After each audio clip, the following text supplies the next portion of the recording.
नमस्कार, आप देख रहे हैं एलबीटीआई न्यूज 9। आपके साथ मैं हूं तुषार शर्मा। दोस्तों, जैसा कि हम जानते हैं कि कोरोना संक्रमण को आए हुए देश में 1 साल का वक्त हो चुका है। ऐसे में पूरे देश के जो हालात हैं वो बहुत ज्यादा बदतर हो चुके हैं। आपको बता दें कि कोरोना की पहली और दूसरी लहर ने पूरे देश में हाहाकार मचाया था। इसके बाद भी हालात नहीं संभलते हुए नजर आ रहे थे। आपको बता दें कि कोरोना की तीसरी लहर यानी कि डेल्टा प्लस ने देश को चिंता में डाल रखा है। सोशल मीडिया और मेन स्ट्रीम मीडिया में कोविड-19 की तीसरी लहर को लेकर अलग ही हलचल मची हुई है। कहा जा रहा है कि तीसरी लहर में बच्चों को सबसे ज्यादा खतरा है और बच्चे ही सबसे ज्यादा संक्रमित होंगे और उनके गंभीर रूप से बीमार होने के चांसेस भी बहुत ज्यादा हैं। दोस्तों, जैसा हमने देखा था कोविड की पहली और दूसरी लहर में किस तरह से हमारे सामाजिक कार्यकर्ता जो हैं वो एक्टिव होते हुए नजर आ रहे थे, तो क्या तीसरी लहर में किस तरह से हम देखेंगे जो सामाजिक कार्यकर्ता हैं वो एक्टिव हो रहे हैं। आज हम इसी मुद्दे पर चर्चा करेंगे। दोस्तों, इसी मुद्दे पर चर्चा करने के लिए हमारे साथ मौजूद हैं राम बाबू शर्मा जी। आपको बता दें प्रेसिडेंट हैं यूथ एम्पावरमेंट फाउंडेशन के। सर, आपका बहुत बहुत स्वागत है हमारे शो में। जी सर, धन्यवाद। बिल्कुल सर। सवाल की शुरुआत करते हुए मेरा पहला सवाल है, जिस तरह से हम देख रहे हैं कोविड की तीसरी लहर का अनुमान लगाया जा रहा है, तो क्या भारत की जो तीसरी लहर आएगी दूसरी लहर से ज्यादा बदतर होने के चांसेस नजर आ रहे हैं सर? अभी हम जो देख रहे हैं पहली लहर और दूसरी लहर ने तो बहुत ही हालत खराब किया था जी। जो भी महानगर थे इस देश के, दिल्ली और मुंबई और बाकी के शहर, उसमें तो कंडीशन बहुत ज्यादा खराब थी। लोग, अब मैं देख रहा हूँ कि कुछ लोग सतर्क हुए हैं, लेकिन बहुत सारे लोग अभी भी इसको सीरियसली नहीं ले रहे। लोग पुरानी जैसे जिंदगी जी रहे हैं, कोई प्रिकॉशन नहीं ले रहे हैं। तो सिर्फ ये जो लोगों की असावधानी है, ये हमें तीसरी लहर और इससे बुरी हालत तक ले जा सकती है। जी सर, बिल्कुल सही बात कह रहे हैं सर। जी, जहाँ तक मेरा अनुमान है, गवर्नमेंट और पब्लिक दोनों को मिलके कोविड जैसे महामारी से फाइट करना है। जी बिल्कुल सर, बिल्कुल सही बात कह रहे हैं। जिस तरह से हमने देखा पहली और दूसरी लहर के मद्देनजर रखते हुए किस तरह से हालात जो हैं वो बहुत ज्यादा बदतर होते हुए नजर आ रहे थे। सर, यहाँ पे मेरा एक सवाल है, जिस तरह से ये अनुमान लगाया जा रहा है बच्चों पर विशेष ध्यान देने की जरूरत है, तो बच्चों के साथ साथ जो तीसरी लहर की तैयारी के बारे में आप कुछ बातें बताएं। सर, हम एक सोशल वर्कर के तौर पे समाज में जो भी प्राकृतिक आपदाएं हैं, जो भी बीमारियां, महामारी है, उसके रिस्पांस के लिए हमारी तैयारी हमेशा रहती है।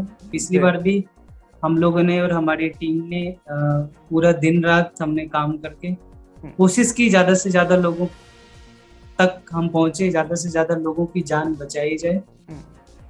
तो लेकिन जो हालात था उसके लिए कोई भी तैयार नहीं, ना गवर्नमेंट, ना हमारा इंफ्रास्ट्रक्चर, ना कोई कॉरपोरेट ऑर्गेनाइजेशन, ना कोई सोशल ऑर्गेनाइजेशन। जो कुछ भी जिससे बन पड़ा सबने किया।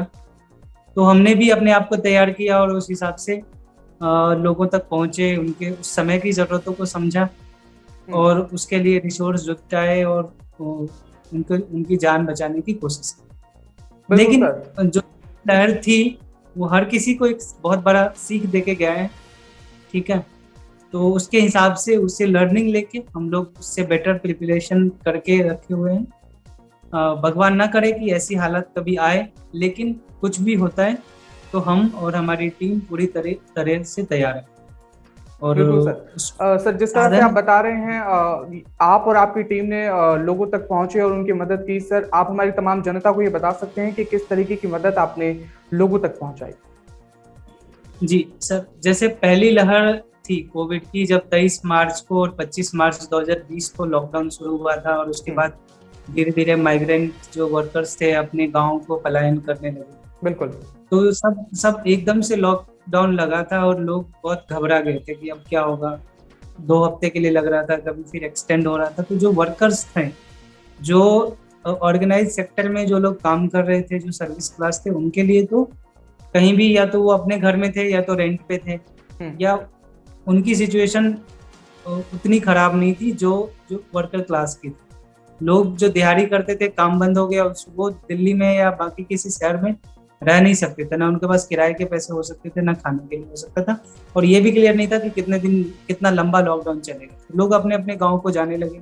बहुत रश हुआ और बहुत सारी स्टोरी हमने न्यूज में भी देखी। एक बच्ची अपने फादर को बैठा के 1200 किलोमीटर साइकिल चला रही है। तो ऐसे बहुत सारे लोग घर पहुंच भी नहीं पाए, रास्ते में ही डेथ हो गया। तो उस समय हम लोगों ने रिस्पॉन्स के लिए क्या तैयार किया था, हमने एक हेल्पलाइन नंबर शुरू किया था। उस हेल्पलाइन पे डेली कॉल्स आते थे, हमारी पूरी टीम थी, और जो लोगों के कॉल्स को अटेंड करके उनके रिक्वायरमेंट को हम लोग नोट डाउन करते थे। फिर वापस दूसरी टीम थी जो उसको वेरीफाई करके उसको कॉल करके वहां तक हेल्प पहुंचाते थे। हमने लोगों को राशन दिया खाने के लिए, हमने लोगों को बसेस के टिकट्स के लिए पैसे दिए, हमने फाइनेंशियल हेल्प किया। हमने ऐसा भी देखा कि बहुत सारे जो लैंडलॉर्ड थे दिल्ली में ऐसे किराएदार वर्कर को परेशान कर रहे थे, और जहाँ तक कि सरकार ने भी बोल दिया था कि कोई किराए के लिए परेशान नहीं करेगा, लेकिन लोग नहीं मान रहे थे और बहुत बुरा बर्ताव कर रहे थे। तो हमने ऐसे केसेस में जाके रेंट भी पे किया है उन लोगों के लिए। बिल्कुल। तो इस तरीके से बहुत लंबा लॉकडाउन चला था, तो हालात तो खराब हो ही चुके थे। तो कंटिन्यूअसली हमने करीब 1500 परिवारों को राशन किट पहुंचाया, हेल्पलाइन के थ्रू या घर जाकर, या बहुत सारे केसेस में जहाँ पे हमारे कोई वो कार्यकर्ता नहीं थे, कोई वॉलंटियर नहीं था, और हमारे पास दूसरे दूर दराज के जगह से फोन आते थे। हम लोग का तो ऑफिस दिल्ली में, हम लोग वहाँ के लोकल दुकानों में पेमेंट कर देते थे, बोलते थे कि जाओ आप अपने लिए राशन दे दो, कम से कम 15-20 दिन तो चलेगा। तो ऐसे करके तो पहली लहर निकल गई। दूसरा लहर जब आया तो वो कुछ अलग ही था। वर्कर्स लोग इतने परेशान नहीं हुए, लोगों को खाने की नहीं पड़ी थी उस समय, लोगों को ऑक्सीजन की सबसे बड़ी जान सबसे भारी था बचाना। तो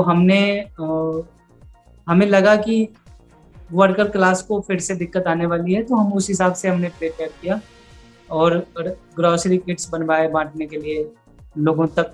वापस जिन लोगों को हमने पिछली बार हेल्प किया था उनके फिर से कॉल्स आने लगे कि भैया हमारे को फिर जरूरत है, फिर हेल्प करो।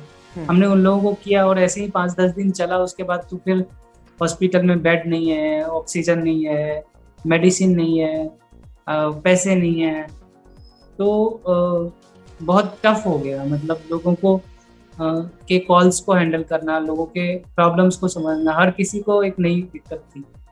तो फिर हमने एक IVR, एक हेल्पलाइन नंबर लॉन्च किया। बहुत सारे लोग मतलब उसमें वॉलंटियर करने के लिए आगे आए और उन लोगों ने सारा डेटा सेग्रीगेट किया, सारा रिसोर्सेज सेग्रीगेट किया कि ऑक्सीजन चाहिए तो इस नंबर पे फोन करो। हजारों नंबर इंटरनेट पे घूमते थे कि आपको चाहिए तो फोन करो, लेकिन आप किसी भी नंबर को फोन करते थे उस समय तो या तो बंद होता था या बिजी होता था। बहुत सारे लोग फ्रॉड भी करते। एक आध केसेस में हम लोगों ने पैसे भी दिया और लोग फिर वो बंद भी हो गया, भाग भी गया ऑक्सीजन के लिए या मेडिसिन। बिल्कुल सही बात है सर आप।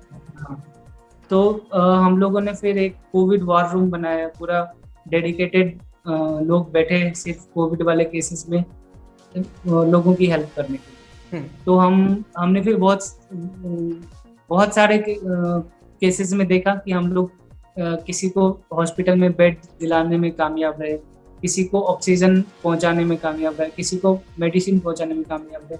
और एक छोटी सी हेल्प जो हम उस समय कर पाते थे, लगता था कि हमारा पूरा एफर्ट कामयाब हो गया। पूरी जान जी लगा कि हम लोग दिन में हजार कॉल करते थे, तब जाके कहीं एक आदमी का हेल्प हो पाता था। तो ये हालत दूसरी लहर में बन गई। फिर वो एक्सटेंड हुआ तो फिर वो राशन और लोगों को दिक्कत तो होने लगी। तो वो हमारा अभी तक कंटिन्यू है और हम इसको जब तक भी लोगों को प्रॉब्लम है वर्कर्स के लिए मेनली, तो हम लोग पूरा तैयार हैं।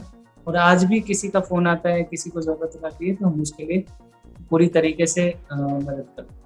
बिल्कुल सर, बिल्कुल सर। जिस तरह से आप बता रहे हैं पहली और दूसरी लहर के मद्देनजर रखते हुए तमाम बातें आपने सामने रख दी। सर तीसरी लहर के मद्देनजर रखते हुए आपकी क्या तैयारियां हैं? जो तीसरी लहर है, सबसे पहले मेरा तो भगवान से प्रार्थना है कि ना आए। अगर आता है तो हम लोग, हमारा वो पूरा सेटअप रेडी है जहाँ पे हम लोग लोगों के कॉल्स मेनली है कि लोगों से एक संपर्क कैसे बने। गवर्नमेंट भी कोविड हेल्पलाइंस बनाती थी। मैं भी कोविड के टाइम में फंसा हुआ था कहीं, जब सेकेंड वेव का लॉकडाउन हुआ, मैं कहीं दूसरे स्टेट में था और कॉल करके गवर्नमेंट हेल्पलाइन के थ्रू कुछ मिल पाना, क्योंकि 1-2 नंबर है गवर्नमेंट के, लाखों लोग कॉल कर रहे हैं, तो वहाँ से एक इन्फॉर्मेशन मिलना और एक रिसोर्स मिलना बहुत मुश्किल हो जाता है।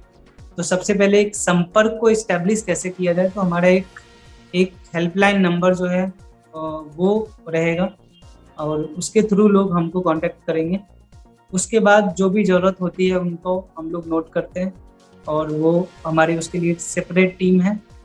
फिर हम जो ऑक्सीजन है, अभी तो बहुत सारे हॉस्पिटल में प्लांट लग गए हैं, तो मैं आशा करता हूँ कि ऐसे ऑक्सीजन की कमी हमारे देश में फिर से ना आए। फिर भी हम लोग जो ऑक्सीजन सिलेंडर्स हैं वो प्रिपेयर कर रहे हैं। हम लोग खुद का एक एम्बुलेंस भी लेने का सोच रहे हैं अभी, तो शायद एक आध महीने में हम कर लें उसकी व्यवस्था। तो हमारे पास एक एम्बुलेंस रहेगा और मेडिसिन का अभी कुछ पता नहीं कि क्या मेडिसिन काम करेगा नहीं करेगा, उसके लिए तो कोई किसी की तैयारी नहीं है। बिल्कुल। मेडिकल जो इंफ्रास्ट्रक्चर है वही गवर्नमेंट ही तैयार कर सकती है। तो हमारे तरफ से एक हेल्पलाइन जो ब्लड और आपका मेडिसिन या आपका हॉस्पिटल या आपका ऑक्सीजन ये अरेंज कराने में हेल्प कर सकता है, वो डेडिकेटेड एक हेल्पलाइन रहेगा। एक हम लोग एम्बुलेंस अगर हम लोग कर पाते हैं तो हमारे पास एक एम्बुलेंस रहेगा जिससे हम लोग लोगों को टाइमली उसके हॉस्पिटल या वापस रिलीज करके घर पहुंचा सकते हैं। बिल्कुल सर, बिल्कुल सही बात कह रहे हैं। जिस तरह से आप बता रहे हैं किस तरह से आप तैयारियां कर रहे हैं कोविड की तीसरी लहर के मद्देनजर रखते हुए, सर यहाँ पे एक सवाल और है मेरा कि जिस तरह से हम देख रहे हैं कोविड की जो तीसरी लहर के मद्देनजर डेल्टा प्लस वेरिएंट जो है उसने दस्तक दे दी है, तो यहाँ पे सर लोगों को कैसे समझाया जा सकता है कि वो अपने घर पर ही रहें? सर लोगों को समझाने के लिए अगर लोग दूसरे लहर के दहशत से नहीं समझ पाए तो कोई और जरिया नहीं है समझाने, क्योंकि हम में से कोई भी ऐसा आदमी नहीं होगा जिसने दूसरी लहर में अपनों को नहीं खोया। जब कभी भी फोन बजता था तो लगता था कि पता नहीं कौन सा एक न्यूज़ आने वाला है। तो हर किसी ने अपनों को खोया है, हर कोई उस फैमिली के दर्द को समझता है जिसके परिवार में किसी ने कोविड के वजह से दम तोड़े। तो लोगों को बस उसी को याद रखने की जरूरत है कि क्या हालात थे और उस हालात से बचने के लिए हमें सावधानी जो बरतनी है उसके साथ कोई कॉम्प्रोमाइज नहीं करें।